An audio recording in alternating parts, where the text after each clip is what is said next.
Assalamualaikum warahmatullahi wabarakatuh. Alhamdulillah, kita sampai pada kisah kelima. Kisah kelima ini bercerita tentang seorang ulama sufi min auliyaillah, seorang yang di lingkungan tasawuf beliau dikenal sebagai salah satu ulama yang derajatnya tinggi, saking alimnya. Beliau bernama Syekh Abdul Aziz Ad-Dabbagh. Nah, suatu ketika malaikat sedang melihat catatan si Syekh Abdul Aziz ini di Lauhil Mahfuz. Malaikat terkejut ketika ia melihat bahwa nama Abdul Aziz itu tercatat di salah satu penghuni neraka. Padahal ya namanya sufi, namanya ahli tasawuf, ulama min auliyaillah lagi, kok bisa-bisanya namanya tercatat di dalam daftar penghuni neraka. Akhirnya kemudian karena rasa kasihan malaikat pun datang menemui Syekh Abdul Aziz Ad-Dabbagh. Assalamualaikum. Waalaikumsalam. Abdul Aziz, ngapain kamu susah-susah ibadah? Ngapain kamu capek-capek ibadah? Sesungguhnya namamu di Lauhil Mahfuz dicatat oleh Allah sebagai penghuni neraka. Percuma engkau ibadah, percuma engkau bersedekah, percuma engkau melakukan amal baik, karena Allah sudah memastikan namamu ada di neraka. Apa jawab Syekh Abdul Aziz? Wahai malaikat, bahwa urusan neraka dan surga itu urusan Allah. Urusanku hanya mengabdikan diriku, menghambakan diriku kepadanya. Aku tidak punya urusan apakah aku akan dimasukkan ke neraka atau ke dalam surga, itu hak Allah. Akhirnya karena ya malaikat sudah menyampaikan maksudnya, malaikat pun kembali ke arsy dan melihat lagi catatan buku dari Syekh Abdul Aziz ini. Nah, terkejut malaikat ini. Terkejut lantaran nama yang awalnya ada di deretan penghuni neraka pindah kemudian dicatat sebagai ahli surga. Karena memang ya kehendaknya Allah, itu punyanya Allah, ya terserah Allah. Akhirnya kemudian malaikat datang lagi ke Syekh Abdul Aziz. Assalamualaikum. Waalaikumsalam. Gimana malaikat? Ya Abdul Aziz, bahwa aku baru saja melihat namamu berganti menjadi salah satu deretan ahli jannah. Apa kata Syekh Abdul Aziz? Alhamdulillah. Tetapi sekali lagi malaikat, bahwa surga dan neraka bukan urusanku. Urusanku hanyalah beribadah kepada Allah Subhanahu wa ta'ala. Luar biasa. Orang yang memang sudah alim, orang yang sudah mapan makomnya, ya memang seperti itulah adanya, bahwa urusannya adalah hanya menghamba kepada Allah. Urusan diganjar, urusan dikasih pahala atau bahkan tidak diterima, itu urusan Allah Subhanahu wa ta'ala. Apakah cerita sampai di sini saja? Tidak.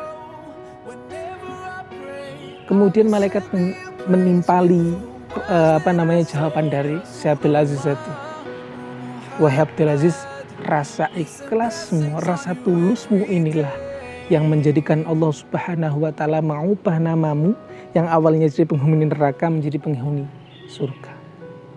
Wah, menarik. Karena rasa ikhlas kemudian Allah mengganti nama, memindahkan nama Syekh Abdul Aziz dari penghuni neraka menjadi ahli surga. Kemudian Syekh Abdul Aziz bertanya kepada malaikat, wahai malaikat, kalau kemudian rasa ikhlasku ini yang menjadikanku berubah menjadi ahli surga, lalu apa gerangan yang membuatku tadinya dicatat sebagai ahli neraka, penghuni neraka? Lalu kemudian malaikat menjawab, ingatkah engkau ya Abdul Aziz, di saat umurmu 15 tahun, saat itu engkau tiduran di kamar, engkau mendengar suara langkah kaki ibumu yang ingin menyuruhmu pergi ke pasar untuk membeli minyak. Saat itu ketika engkau mendengar langkah kaki ibumu, engkau pura-pura tidur agar engkau tidak disuruh pergi ke pasar. Ibumu melihatmu sedang tidur terlelap, akhirnya ibumu kasihan dan tidak jadi menyuruhmu pergi ke pasar.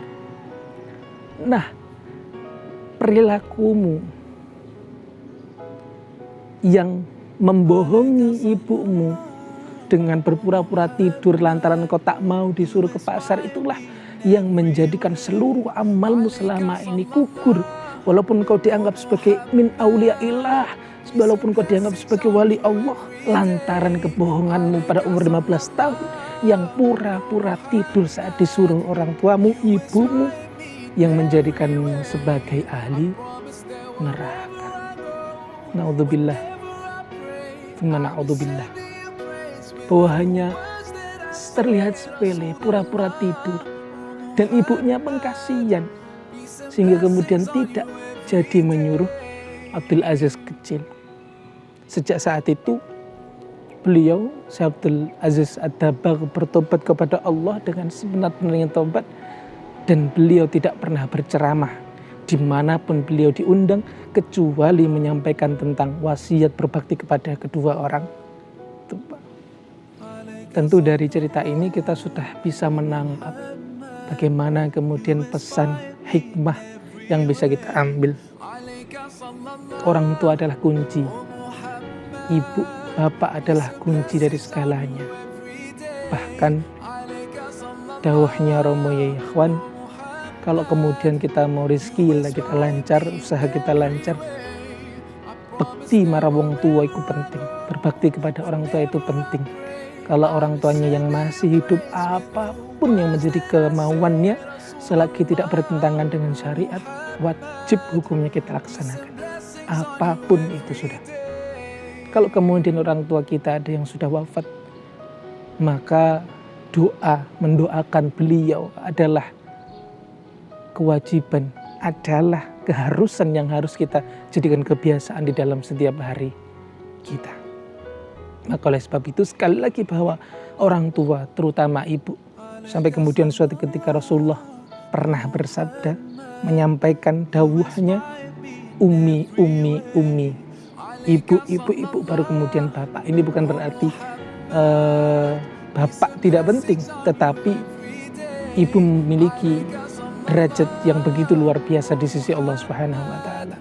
Berbakti kepada kedua orang tua adalah kunci bahagia, kunci rizki, kunci cerdas, kunci sukses, kunci selamat dunia dan akhirat, hingga nanti semoga kita bisa berkumpul di surganya Allah Subhanahu wa Ta'ala. Terima kasih. Wal afu minkum. Wassalamualaikum warahmatullahi wabarakatuh.